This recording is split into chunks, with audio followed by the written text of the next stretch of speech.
My name is Thomas. I've been working the late shift at our local Burger King for about 2 years now. It's not glamorous, but it pays rent and the hours work for me. I'm a night owl anyway, so being behind the drive-thru window from 10 p.m. to 4 a.m. doesn't bother me the way it would most people. This all started maybe a month ago. I was working the drive-thru solo.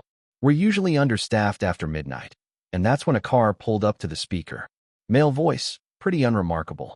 He ordered a large double Whopper with cheese meal with a Coke. It was pretty standard. The one notable thing about the encounter was when he went to pay, he only rolled the window down just enough to slide his card through, and his windows were tinted, so I couldn't see his face. He paid and I handed him his receipt, but then he just drove off, like without stopping at the second window to grab his food. I waited there with his bag for a few minutes, wondering if he'd be coming back. Eventually, I just set the order aside and ended up eating it later. People do weird stuff sometimes, so I didn't think about it too much. About a week later, it happened again. It was the same order and the same exact thing happened. Someone paid at the first window and then drove off before picking up the food. I remember thinking, that's strange. Someone did the exact same thing last week. But I wasn't quite able to connect the dots at that point. I just figured it was a coincidence. It wasn't until it happened a third time that I realized it was the same person making these orders. At that point, I knew something weird was going on, but I wasn't going to complain. The food was made, paid for, and I was the one who got to enjoy it. So, I kept eating the free Whopper meals and tried not to think too hard about why some random dude was essentially buying me dinner every few days. This went on for a few more weeks. The guy would show up every 4 or 5 days, always late, usually between 1 and 3 a.m., and always with the same order. I started to almost look forward to it in a weird way, like, oh, it's been a few days. Wonder if my mysterious benefactor is going to show up tonight. One night, I was working the speaker at around 2 a.m. when I heard that familiar voice through the speaker. I knew what was about to happen, and I was right. He ordered the same meal, which I knew I'd be eating. But this time, he said something else. Something that made me freeze up. He said, and I'll never forget this, "I hope you've been enjoying those Whoppers, Mr. Hurley." My last name is Hurley. I don't wear a name tag with my last name on it. It's not posted anywhere customers can see. There's no reason at all that this guy should know my last name. I just stood there for a second, not saying anything. My brain couldn't catch up. Then I started talking into the speaker, asking who this was, what he wanted, and how he knew my name. I must have said "who is this" 4 or 5 times, but he never answered. And this time, he didn't even pull up to pay. I heard his engine rev, and then he was gone. I was rattled for the rest of my shift. There was nothing I could do, but I couldn't shake the feeling that something was very, very wrong. Little did I know, things were about to get much worse. When I got home after my shift, I found a note on my doorstep. It was a handwritten note that said, "I know what you did. You have 3 days." I just stood there staring at it with my hands shaking, and I started feeling really, really sick, like someone had punched me in the gut. I have no idea what I supposedly did. I've been racking my brain trying to think of anything that could explain this, but I've got nothing. This sounds so stupid, but I don't have enemies or secrets. I'm a 24-year-old guy that works at Burger King and plays video games on his days off. I'm not exactly living the most exciting life. I didn't sleep that night. Instead, I just sat on my couch with the lights on, dreading whatever was going to happen next. But nothing happened. I had no choice but to just move on. It turned out I wouldn't have to wait that long because the next night at work, that guy was back. This time, he didn't even bother playing games. Instead of ordering food, he just asked me to write something down. Then, before I could even respond, he gave me an address. It was some random place on the outskirts of town in an area I didn't recognize. And then he told me I had 2 days to deliver him $10,000. I damn near laughed at that. I didn't think he was serious, but he clearly wasn't kidding. As soon as he drove off, I immediately went back to being terrified. There was absolutely no way I'd be giving that guy $10,000. I didn't even have $10,000. I still don't. So, I decided to ignore it. I figured it had to be some elaborate scam or a prank from someone I knew. I should have called the police right then, but I didn't even think of that. 3 nights later, I thought things were over. I hadn't dropped any money off, and nothing had happened. But of course I was wrong. I was sitting there watching TV, winding down from my shift, when out of nowhere, I was jolted up by the sound of shattering glass. I hit the floor on instinct, thinking someone was shooting at me. But when I finally got up and looked around, I realized someone had just thrown a rock through my window. By the time I went to look outside, whoever had been there was long gone. This time, I called the police. I told them everything, including the address I had been given, and they said they'd check it out and told me to stay vigilant. They really didn't do much. They just told me they'd patrol the area a little more closely and that without any doorstep footage, which I obviously don't have, there was nothing they could do. And that was 3 days ago. I've called in sick to work the last 3 nights. But I don't even think that's going to do anything since the guy clearly knows where I live. I can't afford to not work and I can't afford to move. So, I'm stuck in this nightmare until the police can track that person down. I think I might try getting them to track the credit card number that the guy used to pay for the Whopper meals. But other than that, I'm not really sure what to do. Why I got targeted, I have no idea. Hopefully, things don't escalate from here. I graduated from college about 8 months ago with a degree in communications, which, as I'm sure you can imagine, has been incredibly useful in helping me secure gainful employment. That's sarcasm, by the way. I'm still living with my parents, and I haven't been able to find a real job yet. So, I'm off to a great start. In the meantime, I drive for Uber and Uber Eats, sometimes both in the same night, depending on what's popping. It's not a career, but it's money, and it lets me feel like I'm doing something productive while I figure my life out. I know that sounds kind of pathetic, but it's what I've got right now. I drive mostly on weekend nights, Friday and Saturday, usually from around 9 p.m. until 2 or 3 o'clock in the morning. That's when the surge pricing kicks in and the drunk college kids need rides home from the bars downtown. It's not technically a night shift, but it feels like one. This happened a few weeks ago. It was a Saturday night, maybe around 1:30, and I was about ready to call it. I was about to turn off the app when one more request came through. The pickup was downtown, which was fine, but the drop-off location was really, really far away, past the suburbs even. I almost declined it for that reason, but the fare was too good. The girl I picked up was completely normal. The drive took about 40 minutes. By the time I dropped her off, it was past 2. And then I was alone, out in the middle of absolutely nowhere with a 40-minute drive back to civilization. I turned the car around and started heading home. Not 10 minutes into the drive, I saw a car stopped in the middle of the road with its hazards on. I approached cautiously and I realized there were 2 people standing in front of the car, waving their arms like they were trying to flag me down. My first instinct was actually not to stop, but I'm someone who can't just ignore a person in need. So, against my better judgment, I decided to stop. I stopped the car about 20 feet away from them and rolled my window down a few inches, just enough to hear them, but not enough for someone to reach inside. It was a middle-aged couple, which actually put me at ease a little. That is until they started talking. The woman did most of the talking. She had this frantic energy about her, but also something that felt slightly rehearsed, like she'd given the speech before. She said they were warning drivers about a collapsed bridge ahead. She went on to say it happened earlier that day and they'd almost driven right off themselves. She pointed down the road into the darkness and said if I kept going that way, I'd end up in the river. So, naturally, I asked them what I should do instead. The husband spoke of a turnoff that was about halfway between where we were and the bridge. He said it cut through the woods and that it would add some time to my drive, but it would get me back to the main highway without having to deal with the bridge. I thanked them and started driving. Something felt off. I didn't know what it was, but I knew one thing. I was going to trust my gut and just drive the way I had been intending to go. About a mile down the road, I saw the turnoff they'd been talking about. It was this narrow dirt path that disappeared into the trees, and it was barely wide enough for one car. I decided to keep driving, and a few minutes later, I reached the bridge. I slowed down a little, but it was fine. It wasn't collapsed for sure, and it didn't even look damaged at all.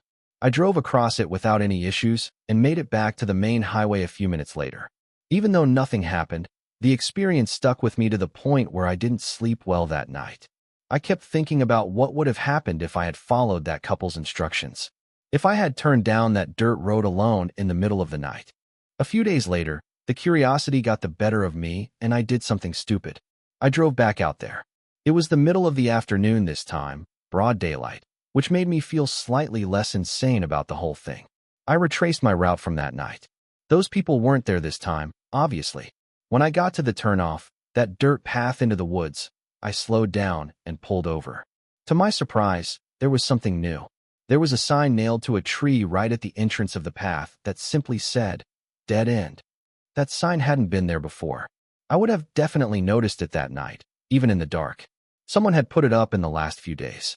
I sat in my car for a minute staring at the path. In the daylight, it didn't look quite as ominous. It was just a narrow dirt road that disappeared into some dense trees. I wanted to explore it a little, but I was worried about my car getting stuck, so I decided to go it on foot. I'm not sure what I was expecting to find, but being that there was daylight out, I really wasn't scared at all. I turned off my engine. As soon as I stepped out of the car, though, I got a bad feeling.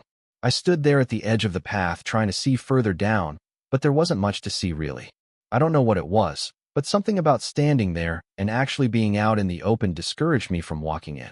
Things went from 0 to 100 in about 2 seconds. As I was turning around and walking back to my car, I heard a scream ring out behind me. It was this awful scream, definitely a woman's, and it came from somewhere deep in the woods down the path. I can't tell you how fast I was out of there.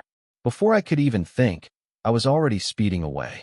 I don't think I've ever been so scared before, and that was about 2 weeks ago. I haven't been back to that spot since. But here's the thing. I can't stop thinking about it. Part of me knows I should just leave it alone, but I've been thinking about asking one of my friends to come out there with me. If I do, I'll record a video and send it. But for now, all I can really do is wonder about that scream and those people.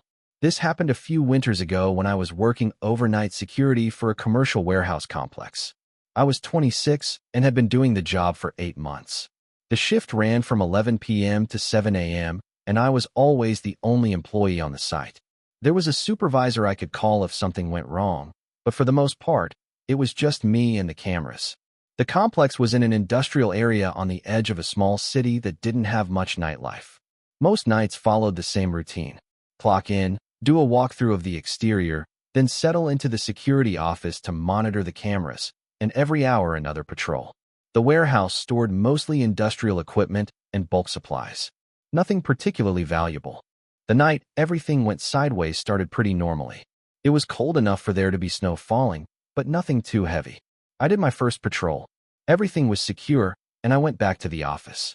Around 1:30 a.m., I got a motion alert on one of the loading dock cameras. This wasn't unusual. The system was sensitive and wind or animals could trigger it. I pulled up the feed and watched for a minute, but everything looked normal. Just the empty dock and snow drifting past the floodlights. But the alerts kept coming. Every 10 or 15 minutes, the same camera would trigger. Each time I checked the feed, and each time I'd see nothing. What started to bother me was that the movement always seemed to happen just at the edge of the frame, like something was there, but not quite in view. By 2:30, I had maybe 6 or 7 alerts from the same camera. No other cameras were triggering, just that one. At 3 a.m., I went outside to check it myself. The snow had mostly stopped, and the complex was dead silent. I walked the full perimeter of the dock area with my flashlight. I didn't see anything unusual. All the bay doors were closed and locked, and there were no footprints in the snow except for mine. I went back inside. About 20 minutes later, I heard a loud metallic scraping sound like something heavy being dragged across concrete. It came from inside the warehouse somewhere deep in the building. I checked the interior cameras, but all 6 feeds showed empty aisles. I was starting to freak out a little bit because I started feeling like I was being toyed with or watched somehow. But still, I explained the noise away by chalking it up to the wind or something. An hour later, though, I heard it again.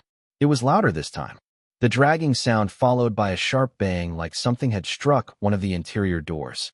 I cycled through the cameras again. Nothing on 1 through 5. When I got to camera 6, though, the feed was black, maybe 3 seconds of static, and then it came back. But something was different. The angle had shifted just a few degrees to the left, like someone had bumped the camera or adjusted its position. At that point, I had no choice. I grabbed my flashlight and radio and headed into the warehouse. The interior was massive, probably 80,000 square feet of industrial shelving arranged in long aisles. During the day, it was bright and full of forklifts. At night, the overhead lights were dimmed to save power, casting everything in this yellowish half-light. I was maybe halfway down the main aisle when I heard footsteps coming from somewhere to my left. It definitely sounded like someone, a person walking maybe 2 or 3 aisles over. As soon as I stopped, the footsteps stopped, too. I stood there trying to control my breathing. I remember how tense it was, standing there in complete silence. waiting for a sound that I wasn't even sure would come. After what felt like forever, I couldn't take it anymore. I had to break the silence. In a firm voice, I announced my presence as security and insisted that whoever was there make things easy and reveal themselves. But of course, there was no response. The rest of that patrol was utterly terrifying. I was bracing myself for a fight or some kind of confrontation. And the longer I surveyed without finding anyone, the worse that feeling got. But I ultimately finished my patrol without seeing another person, which was arguably worse because I knew with 100% certainty that there was someone in there. I didn't see or hear anything for the rest of my shift, but that didn't make me feel any better. I actually felt somewhat guilty. My job was laughably simple, and I was messing it up in real time. But by the time 7 rolled around, I wanted nothing more than to just get out of there. I reported everything to my supervisor when he showed up on site. Maintenance did a full inspection, but didn't find anything either. Even after everything was double and triple checked, no one was able to identify the method of entry, and I could tell people didn't believe my story. Still though, that night remains one of the freakiest things that has ever happened to me. This memory still terrifies me. And outside of police and some close family, this is my first time fully revisiting it. A few years ago, I had gotten my first job at a 24-hour gym. At the time, I was in a gap year between high school and college, so I worked a lot of night shifts. The gym was open 24/7 and accessed by keycard only, meaning often there were only 1 or 2 employees working. People could just check in, use the equipment, and leave. The whole facility pretty much managed itself. All entries, exits, and usage of equipment was processed digitally. So, all I had to really do was sit in the office and keep an eye on the cameras. I would occasionally get up and walk around, do some light cleaning, and even talk to some of the guests. This was in a pretty bad part of town, but for the most part, everyone was nice and friendly, and it was one of those gyms where everyone kind of knows each other, considering how few people really come in. This one night in particular, I was working from 8 p.m. until 6 a.m., which is generally a very long, boring shift. But everything that happened that night keeps me up at night to this day. It was around 2 a.m. when I had already done multiple rounds around the building and finished all routine paperwork. I was exhausted, so I just figured I'd sit down for a bit and monitor the cameras. Everything was normal at first. Not many people come in to work out in the middle of the night, but there were a couple regulars who came and went. I had worked here for a few months now, so almost everyone I recognized except one man. I first noticed him when I saw him using a treadmill in the far corner. Normally, this wouldn't catch my attention as we have new guests from time to time. However, what really caught me off guard was how fast this man was running. I pulled up his treadmill number in the system where I'm able to live monitor all equipment activity. He was running 9 miles per hour, which was impressive already. But what really shocked me was the fact that he never stopped. 10 minutes went by, then 15. He never slowed or stopped. I looked closer at the camera, and although I can't quite describe it in detail, this man was nothing short of unsettling. He was wearing ragged clothes. He had long, messy hair, and his face never moved once. He was just staring straight forward. Then I noticed his feet. He was barefoot. He had been running 9 miles per hour for 15 minutes barefoot, just staring into the distance. At this point in time, I was very weirded out, especially since he was now the only person in the building besides myself. I pulled myself together and realized that we do have a policy requiring shoes. So, I decided I would use that as an excuse to go talk to him. Although his appearance really freaked me out, I got up the courage to leave the office and head out to talk to him. The machine he was on was located almost directly outside the employee hallway. And as soon as I turned that corner, my heart stopped. The treadmill was covered in blood. His feet were tearing apart as he ran. My heart dropped. Blood not only dripping, but splattering from his feet and ankles with every step he took. His face was still stone cold, staring straight ahead. His mouth was wide open as he ran. He looked like he was on every drug on the planet. At this point, I was terrified. He looked crazy enough to the point that my gut was telling me he was dangerous. However, I still mustered up the courage to yell at him to stop. I can't even remember exactly what I said, but I did have to raise my voice a bit so he would hear me over the thudding of his feet as he sprinted. He didn't say a word, or even turn his head for that matter. He just continued to sprint and stare forward with his mouth open. I yelled again, something along the lines of, "Hello, what are you doing?" He then muttered the words, "Are you there?" in the coldest, raspiest voice I've ever heard. He wasn't out of breath or even panting as he spoke. I told him to stop a few more times, and he repeatedly just said, "Are you there?" The pool of blood at the end of the conveyor was growing, and at this point, I just figured I'd call the cops. I went back to the office, picked up my phone, but before I called, I glanced at the monitors again. He was staring directly at the camera, sprinting, bleeding, mouth open, staring at the camera. I turned away and then heard him screaming from outside the door. He wasn't even screaming words, just screaming at the top of his lungs as he stared at me through the camera. Suddenly, he hopped off the treadmill. He didn't even turn it off, and he sprinted out of view of the camera. I immediately started clicking through the feed, searching for him, but he was out of view of every camera we had in the building. I had checked every camera except one, the employee hallway. Sure enough, there he was, about 6 feet from the office door, just standing there.